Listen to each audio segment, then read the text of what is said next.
So factorization strategies, basically you look at the expression. First step is, are there any common factors out of all the terms? Are there any common factors? Any variable factors? Any constant factors, and then numerical factors? Okay, yes, no. If there are, you factorize it, bring it outside of the brackets and insert brackets. If there's not, then you take it to the next step. Now the next step, if there's two terms, if there's only two terms in it, you see if you can do the difference of two squares. Okay? So if it's something minus something, then you possibly can do the difference of two squares. That's if there's two terms in the expression. If there's three terms in the expression, it's a quadratic trinomial. Okay, and then you have to see whether you can factorize it. So all we have to do is see if there's a number that adds to the middle term, to the coefficient of x, and multiplies to the constant term. Okay, we're looking for two numbers that add, that sum to that middle term, and multiply. The product is the constant term. Okay, and then you factorize using the techniques that we've had, whether there's a coefficient of x squared, or whether there's not. Okay, but the technique essentially is the same.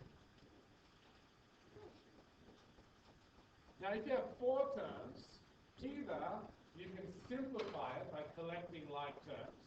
All right, so you may have something which has four terms. You've got to look, or maybe I can actually just simplify it by there's two x terms, so you can combine them, or there's two x squared terms, you can combine them. Or you can't do that. They're all not like terms. They're all unlike terms. So then we have to factorize in pairs. Okay, and remember doing that, you have to take two sets and then see whether that works. Factorize because of binomial common factor. Right, but this is basically the sort of the first step, taking out common factors, and then following through, seeing what's left falls into any of the categories that we've looked at. Okay? Sometimes it won't, but sometimes it will. And so you're able to factorize it, and today's an opportunity to look over different things and to factorize those things. Okay? Can I move on?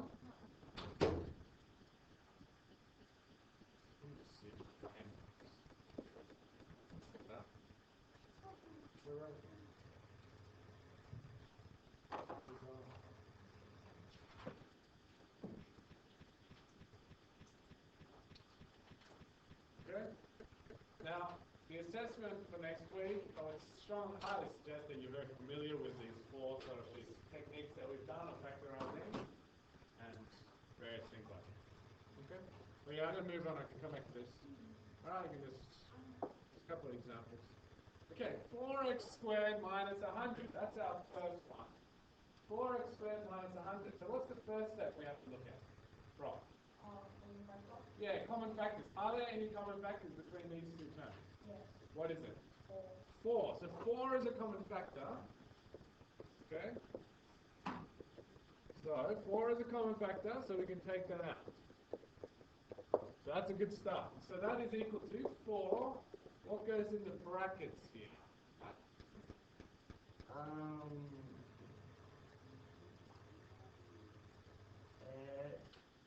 X squared. Good. Minus. I'm factorizing this expression. Minus 10? No. Minus 25. That's it. That's the one I was looking for. All right.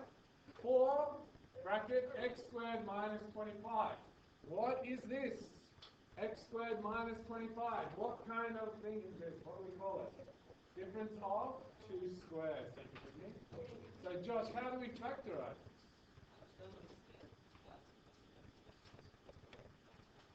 Well, this one, we've got x squared minus, I can rewrite that as 5 squared. X squared and 5 squared. There's 2 squares here. 2 squares, it's the difference because it's a subtraction sign. Minus between them, the difference of 2 squares. So how do I factorize this difference of 2 squares, my graded?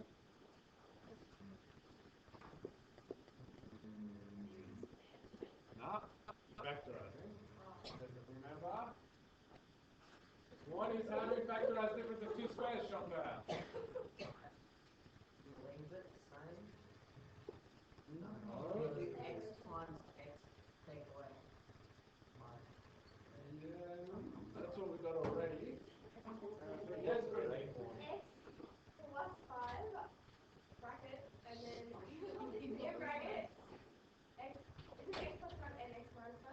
exactly what it is. Alright, x minus 5, x plus 5. Remember, we've gone through this. Different color. A squared minus b squared is equal to a minus b, a plus b. Alright, you need to remember this.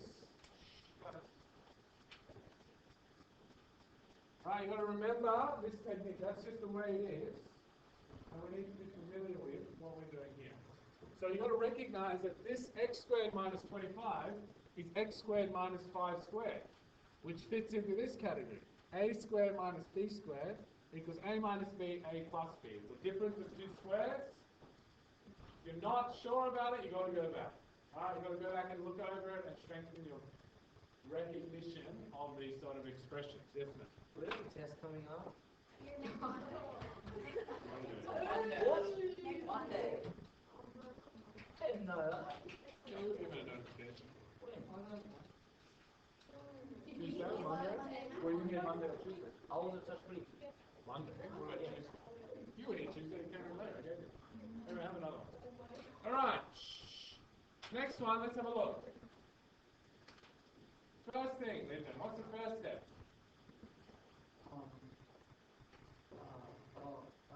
See if it has 3 terms. It does have 3 terms. And it is a sequence and quadratic trinomial. Which it is as well, but what can we do with the 3 terms? What do we have? Common factor, which is what, Daddy? 20. We take out the 20. So I can take it out. 20. What goes in the bracket?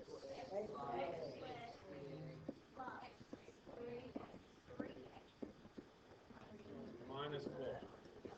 Alright? Now we have this quadratic trinomial, which we can factorize in a particular way. So we need to do that. Now,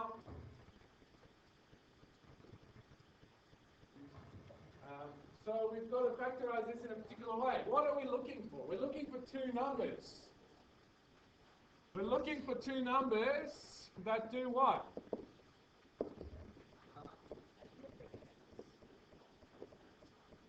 Okay, that sum is what?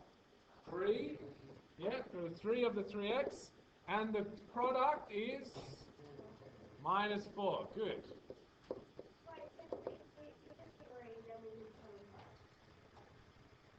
Yeah. It's the 2 terms. With an x squared and an x term and a constant, it's a quadratic trinomial, which means you have to look to factorize it. We have to look for these 2 numbers. X. Yeah. And that's normal constant. Yeah. That's right. Okay, we're looking for 2 numbers that add to 3 and multiply to minus 4. What are these 2 numbers? 4 and minus 1. Good. So it's 4 plus minus 1 is equal to 3. 4 times minus 1 is equal to minus 4. So we've got 4 and minus 1. We need to break up this into 2 parts. No, we don't actually. All we have to do is we factorize it straight away. It's x minus 1, x plus 4. Alright, so I've found these 2 numbers, which means I can straight away factorize it. So it's 20, x minus 1, that's the first of the 2 numbers, plus 4 is the second of the 2 numbers. Yes, Nina?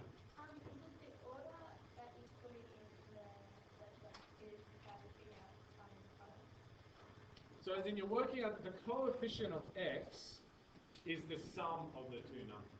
Okay, whatever order it is, it's always the coefficient of x is the sum of these 2 numbers, and the constant term is the product of the 2 numbers. Doesn't have to be in any particular order. The constant is always the product, the coefficient of x is always the sum. Okay? Sure.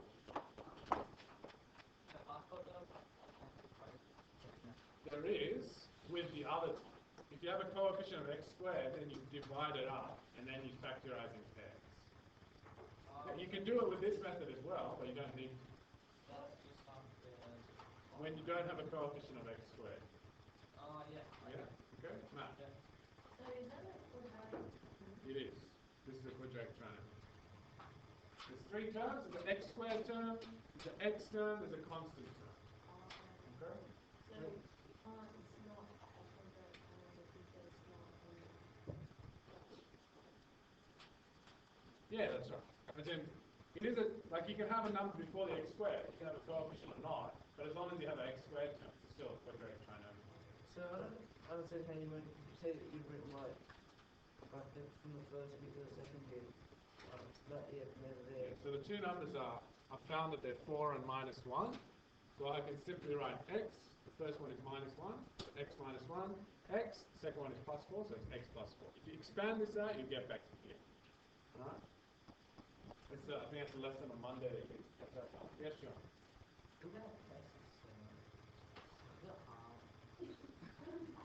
you writing like No, I didn't write. so it goes numbers up, so like when you square it at the end. Yeah. Instead of rearrange it like that. Yeah, it's better to rearrange it. It makes it clearer. Yeah.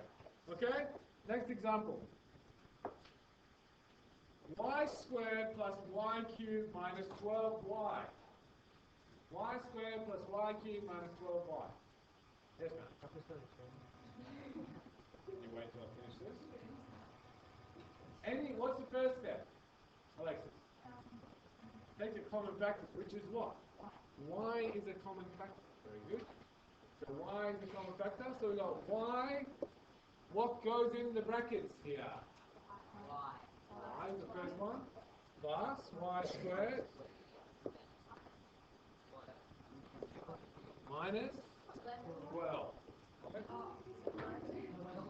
Okay, you're dividing it. You're dividing it by y. Okay, now I'm going to rearrange this one. You don't have to. Y squared plus y minus 12. What's in the bracket here? Quadratic trinomial. Alright, so we're looking for two numbers.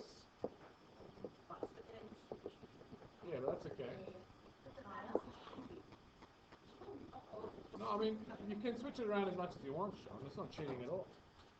We have to find the sum plus 20. No. It's always you're finding the sum of the coefficient of the y. It's always that, whether it's in this form or this form, the two numbers have to add to the coefficient of the non-squared term, and they have to multiply to the constant term. Okay, it doesn't matter the order. It's this one and this one we're looking at, or this one and this one. Okay, looking for two numbers that add to, what do they need to add to? Well, yeah, just what's the coefficient of y? 1, yep. Add to 1, and they have to product of what? Yeah, product of minus 12. So what are the two numbers? What are the two numbers? They have to add together to get to 1, and they have to multiply together to get to minus 12. So remember, the product is negative, the sum is positive. What are the signs of the two numbers? 1 positive and 1 negative. It has to be, because the product of a negative and a positive is what you get a negative. Josh. It's 4 and minus 3. Okay? So 4 plus minus 3 is equal to 1. And then 4 times minus 3 is equal to minus 12. Alright, so that's what we need to figure out. So we can just factorize this straight away. And it goes to y minus 3, y plus 4.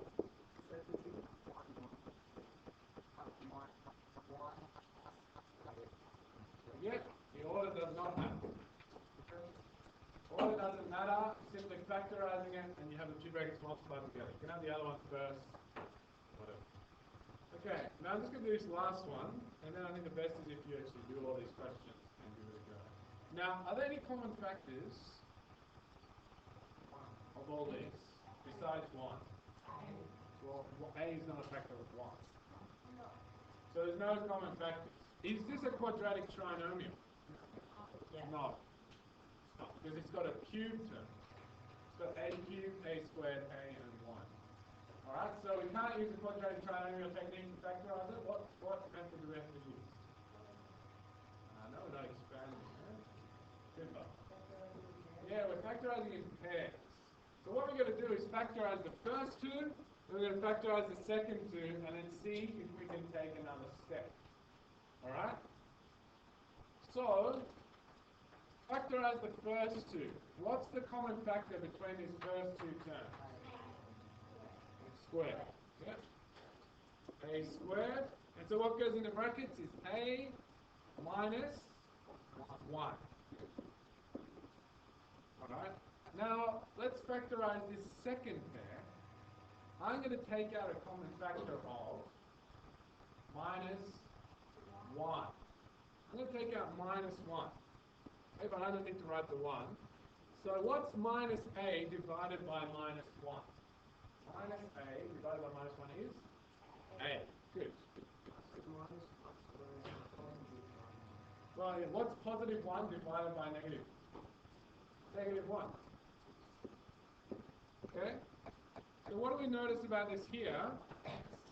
You've got this a minus 1, you've got this a minus 1. Yes.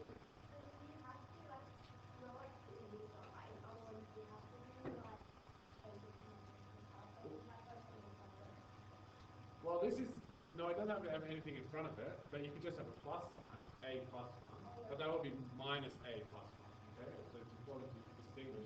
But this is a useful trick to remember. If you take out a negative sign, if I hadn't taken out the negative sign, these signs wouldn't be the same. But because I've taken out a negative 1, this is a good way of fiddling around with the signs in these terms. And so I can change that from minus a plus 1, to put the minus out the front to make it a minus 1. So I'm going to bring that common factor out the front. A minus 1. What goes in the second bracket? Yeah, a squared minus 1. So you're going to say, Daniel? Good. A squared minus 1. Now, this one even has an extra step I can take, which is what? What is this one here? What do I notice about this second binomial? What do I call it? It's a difference of two squares, which means I can factorize it as... How do I factorize this difference of two squares? Well, this one is a squared minus 1 squared. The difference of two squares. Sorry? Why do I do it one of what? Yeah. Oh, so I've taken out this a minus 1 out to the front of the bracket. What is left is a squared. I've taken that away. A squared minus the 1's left when I take this out. And then why isn't it a squared bracket a minus 1 squared? Like, Okay, I have to talk to you about it. So this one is, how do I factorize this difference of two squares? A minus 1, a plus 1. So, which means that we come back to this. If I factorize this one, I get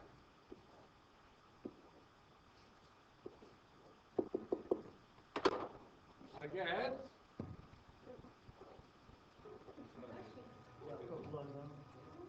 becomes a minus 1, a minus 1, a plus 1. And the final step is a minus 1 squared, because this one times this one is squared, a plus 1.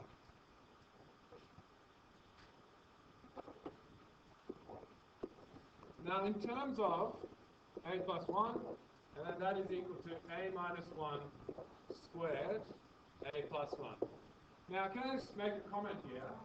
Some of you understand this very well already and can follow everything that I'm doing. Others of you are having difficulty. The way that you get better at this is by practicing. Okay? Because you have to be able to recognize, especially the difference between squares and how to factorize. You have all the equipment, all the tools that you need to do it. You just have to know when to use it. That really is the essence, and that's where the difficulty in higher level maths comes from. It's not learning a rule. It's learning tools and techniques, and then you have to know when to apply and how to apply. That's where the challenge is. The way that happens is by investing time and practice. Okay, because you have to see different scenarios and learn how you use this one. This one is a particularly difficult problem. Okay, this one is a bit of there's several steps you have to recognize, and then you get to this very sort of neat expression from this, which is a interesting thing. But you've got to be able to just use and practice these techniques. So what I want you to do is catch up on other exercises, or 3.11 has a whole lot of different types of factorization, which will use all the different things. So that's what I would like you to do now to work on that. Now I'll come back to this. Just give me 2 seconds.